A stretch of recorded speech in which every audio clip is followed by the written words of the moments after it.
What if I told you that paying your credit card bills on time every single month is actually keeping you broke? Sound crazy? Well, that's exactly what your bank's algorithm needs you to believe. You see, the financial system doesn't want you completely bankrupt. If you're broke, you can't pay them anything. But they definitely don't want you wealthy either. They want you in a very specific, carefully engineered sweet spot. Almost okay. Stretched just thin enough to occasionally pay an overdraft fee, worried enough to keep carrying a credit card balance, and too terrified of next month's bills to ever walk away from your job. But there is one specific number that completely breaks their algorithm. A number that turns you from a captive profit source into their biggest nightmare. That number is $20,000. And over the next 10 minutes, I'm going to show you the Cincy algorithm behind your bank account and why saving $20,000 completely changes the rules of the game forever. Let's cut through the corporate jargon. To understand why banks fear this number, you need to understand how they actually view you. Think of your bank as an 1800s toll road. They own the only bridge over the river, and their entire business model depends on charging you a toll every time you cross. If you are carrying a credit card balance and paying interest, the industry has a name for you. They call you a revolver. You are their favorite type of customer because you keep spinning on their financial treadmill, paying them 24% interest on a couch or a vacation you've already forgotten about. But if you pay your bill in full every single month, collect the cashback points, and never pay a single cent of interest, do you know what they call you in their internal boardrooms? They call you a deadbeat. Yes, really. In bank speak, a responsible consumer who doesn't let them extract interest is a deadbeat. So, let me ask you, which one are you currently? A revolver funding their bonuses, or a deadbeat protecting your freedom? And here's the kicker. If you have less than $20,000 saved, you are practically forced to be a revolver. Why? Because without a cash buffer, the credit card becomes your emergency fund by default. Your car breaks down, your dentist bills arrive, and boom, it goes straight onto the card. You can't zero the balance at the end of the month because the emergency already consumed next month's surplus. The trap closes, and the toll road operator wins again. Now, why does everything change at $20,000? Most people think the difference is purely mathematical. They think having more money just means you can buy nicer things. But the real transformation doesn't happen in your bank account. It happens inside your brain. When you are living paycheck to paycheck, your brain is constantly running in what psychologists call survival mode. A landmark study by researchers at Harvard and Princeton discovered that chronic financial stress literally drains your cognitive capacity. They measured it. Living under constant financial anxiety imposes a 13-point IQ tax on your brain. To put that in perspective, pulling a complete all-nighter only impairs your cognitive function by about 8 points. Chronic money stress is literally more damaging to your decision-making than severe sleep deprivation. This cognitive drain creates a psychological phenomenon called tunneling. Your focus narrows entirely to the immediate crisis, how to survive until next Tuesday. You don't have the mental bandwidth to plan for next year, negotiate a raise, or look for a better job because your brain is entirely consumed by immediate survival. But what happens when you have $20,000 sitting in a high-yield savings account? Suddenly, that background hum of anxiety goes quiet. If your car's check engine light turns on, it's no longer a 5-alarm emergency that ruins your month. It's just a mild annoyance. Your laptop dies? You don't panic. You just buy a new one. That 13 IQ tax gets refunded to you. And with those cognitive points back, you stop playing financial defense and start playing offense.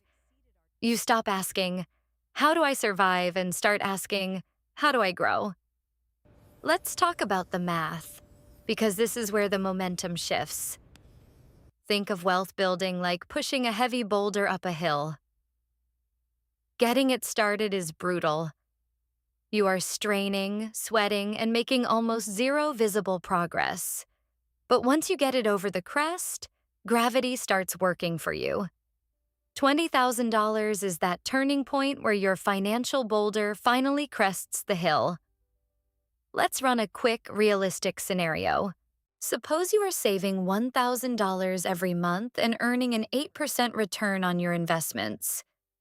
To save your first $20,000, it takes you exactly 19 months of consistent saving and discipline.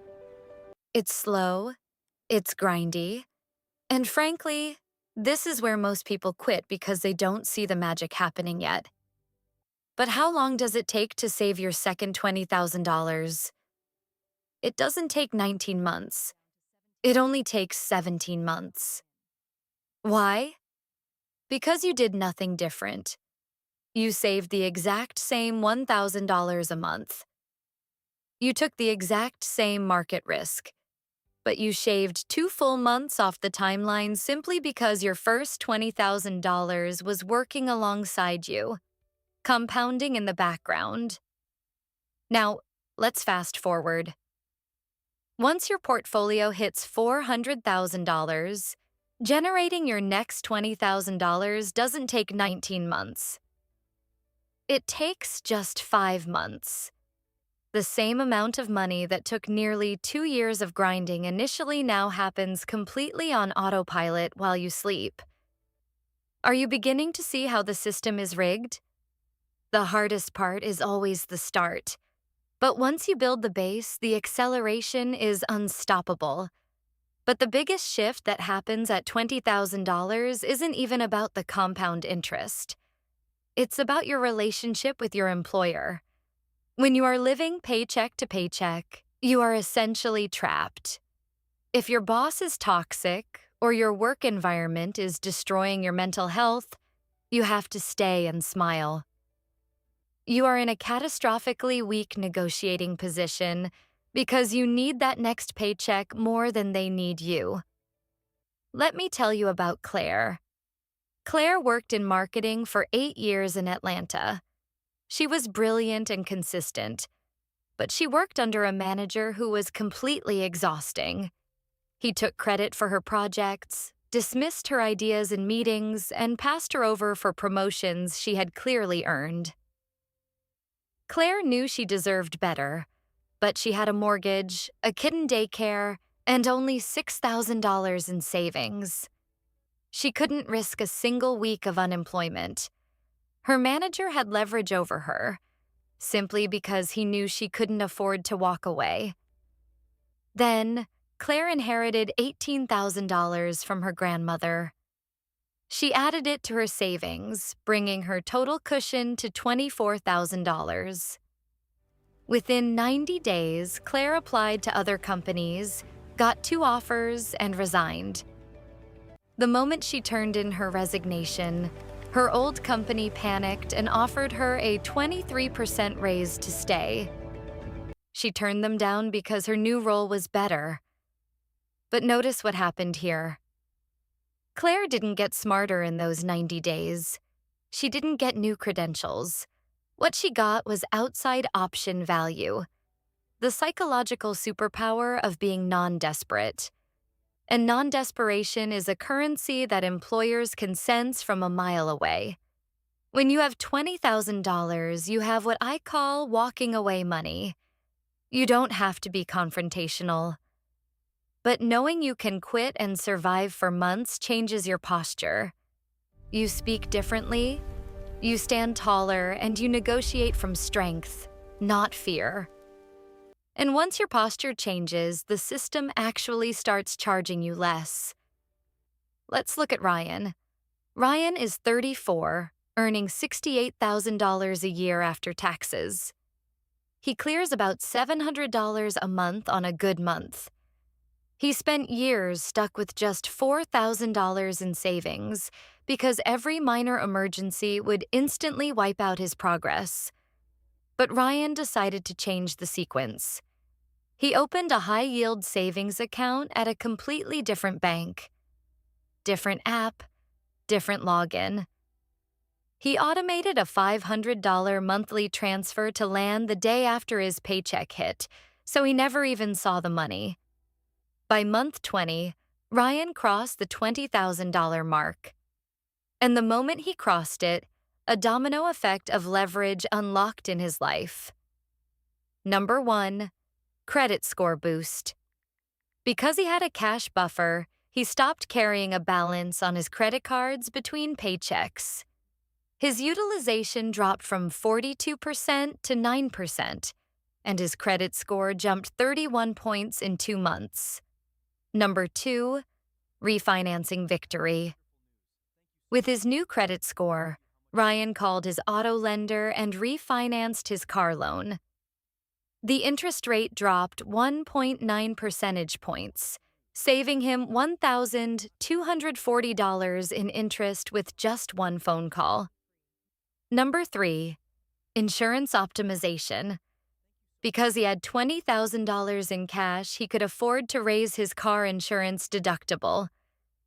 His monthly premium immediately dropped by $61. That's $732 a year back in his pocket. Ryan didn't get a raise. He didn't work more hours. He simply changed his financial posture, and the leverage of that $20,000 automatically eliminated costs that were previously draining his wallet on autopilot. But here is where 90% of people completely ruin their momentum. They work incredibly hard. They save their first $20,000, and then they immediately fall into what I call the stupid reward trap. They look at their 5-figure balance, feel a surge of confidence, and think, I've been so disciplined, I deserve a reward. So, they use that $20,000 as a down payment on a leased BMW, or they blow it on an expensive luxury vacation to look successful on Instagram. Do not do this. That $20,000 is not a prize. It is the seed of your future freedom. If you use it to fund a luxury car payment, you are trading your newly built bridge for another ticket back to the bank's toll road. The average new car payment in America is over $700 a month. If you invest that $700 a month into a boring S&P 500 index fund instead, it grows to over $900,000 in 30 years. The flashy car isn't a symbol of success. It's a wealth killer with heated seats. The person driving the flashy new car is often drowning in money stress behind closed doors. The person driving the 10-year-old Honda with the dent in the bumper is often the one sitting on a 7-figure brokerage account, sleeping like a baby at night. Which kind of rich do you actually want to be? Fake rich for 3 seconds to impress strangers, or quietly free for the rest of your life? Your bank wants you to keep playing their game. They want you to keep updating your income on their app so they can target you with more credit limits and Cincy fees. They want you focused on tiny, meaningless optimizations like skipping your morning coffee while they extract thousands of dollars from you in interest and fees. It is time to stop playing a game that was designed for you to lose. Building quiet, lasting wealth is not about luck. It is about sequence. Step 1. Build your first emergency cushion to $2,000. Step 2. Hunt down and eliminate any high-interest debt charging you more than 8%. Step 3. Automate your savings so they leave your account before you can ever touch them. Step 4. Push that cash buffer relentlessly until it hits $20,000. Once you cross that line, your bridge is built. You stop paying the bank's tolls. You reclaim your cognitive bandwidth, your career leverage, and your peace of mind. The system only has power over you as long as you are desperate. Stop playing their game. Build your bridge, cross it once, and never look back. My name is Elena. If you're ready to stop letting the system keep you broke and start building real, quiet wealth, make sure to hit that subscribe button. Let's build your wealth together. See you in the next video. Peace